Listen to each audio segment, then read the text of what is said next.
وقل رب زدني علما. Takwa itu adalah ibadahnya hati.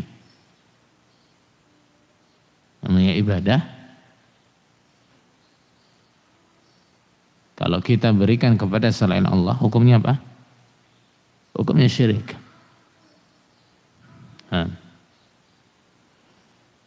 Maka ketakwaan kita harus kita murnikan hanya untuk Allah Subhanahu wa ta'ala.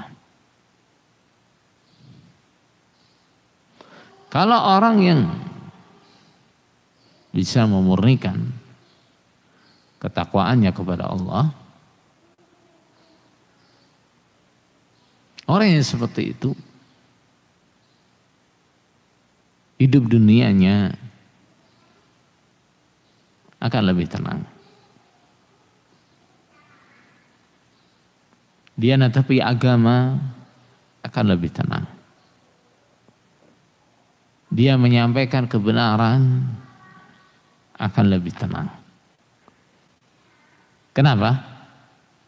Tidak banyak yang dia takuti.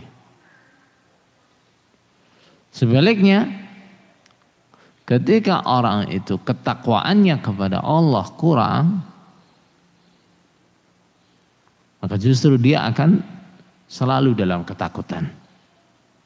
Ingat itu ya. Orang yang hilang ketakwaannya kepada Allah justru akan banyak ketakutan dalam hidupnya. Apalagi jika berurusan dengan masalah kebenaran yang harus ditegakkan, kebenaran yang harus ditampakkan, dia akan selalu dalam ketakutan. Mau ngomong yang benar takut. Bagaimana nanti dengan jabatan saya? Bagaimana nanti dengan kehormatan saya? Bagaimana nanti dengan hubungan saya dengan teman-teman saya? Bagaimana nanti hubungan saya dengan famili saya? Bagaimana nanti hubungan saya dengan keluarga saya? Semua jadi ketakutan dia.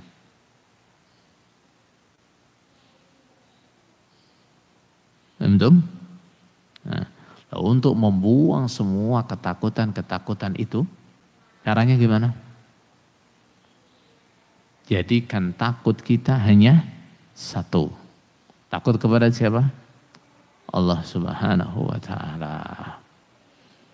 Dan Rasulullah sallallahu alaihi wasallam menjadikan man iltamasa ridhan nasi bi sakhatillah kafahullahu mu'natan nas. Barang siapa yang mencari ridho Allah dengan murka manusia, artinya gimana? Walaupun banyak orang tidak senang, walaupun banyak orang marah, tapi dia tahu yang Allah senangi yang begini, yang Allah ridho yang begini, dia lakukan apa yang menjadi ridhonya Allah. Kafahullahu mu'natan nas. Maka urusan dia dengan manusia Allah mencukupinya. Wa man iltamasa ridhan nasi bi sakhatillah waqalahu Allahu ilan nas. Barang siapa yang mencari ridhanya manusia dengan murka Allah, bagaimana? Untuk menyenangkan manusia, untuk menyenangkan orang banyak, dia tidak peduli apa yang dilakukan itu menjadikan Allah murka. Waqalahu Allahu ilan nas, maka Allah akan menyerahkan dia kepada manusia. Allah enggak akan menolong dia. Kalau dalam riwayat lain gimana? Manil tamasa ridhan nasi ridallahi bi sakhatin nas. Naam. Radhiyallahu an wa arda anhu nas. Allah pasti ridha kepadanya dan akan menjadikan manusia senang kepadanya.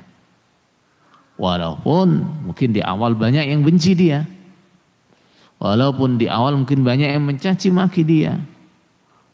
Orang-orang yang mencaci maki dia itu nanti ketika dia sudah tahu bahwa apa yang disampaikan benar,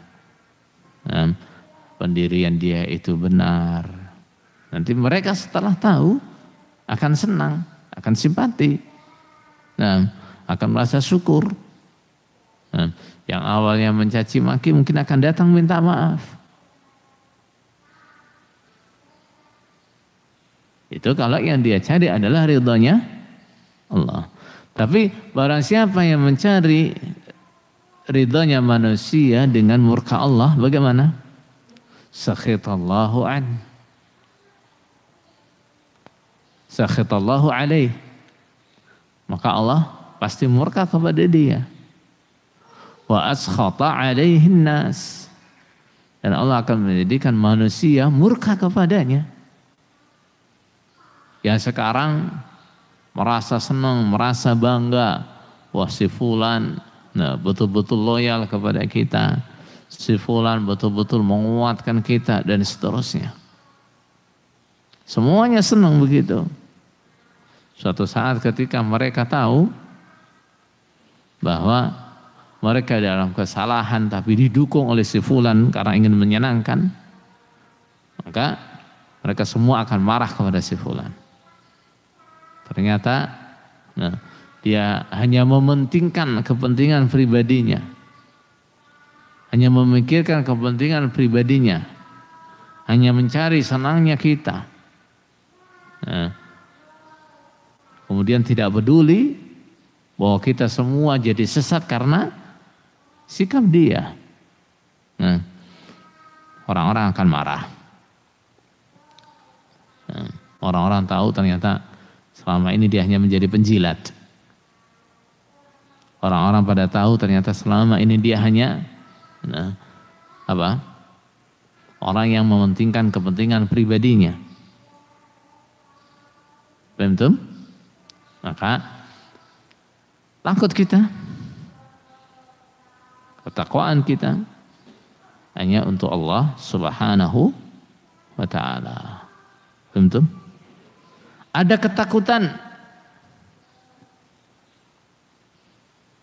akan hilangnya jabatan, akan hilangnya kehormatan, akan sulitnya maisha.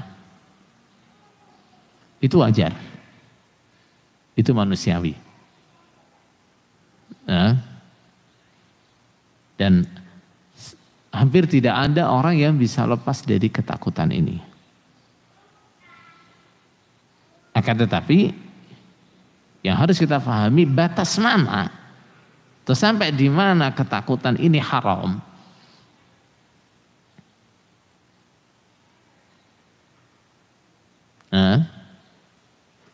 Sampai di mana ketakutan ini haram? Apabila ketakutan ini sampai menjadi penghalang bagi kita untuk menetapi hidayah.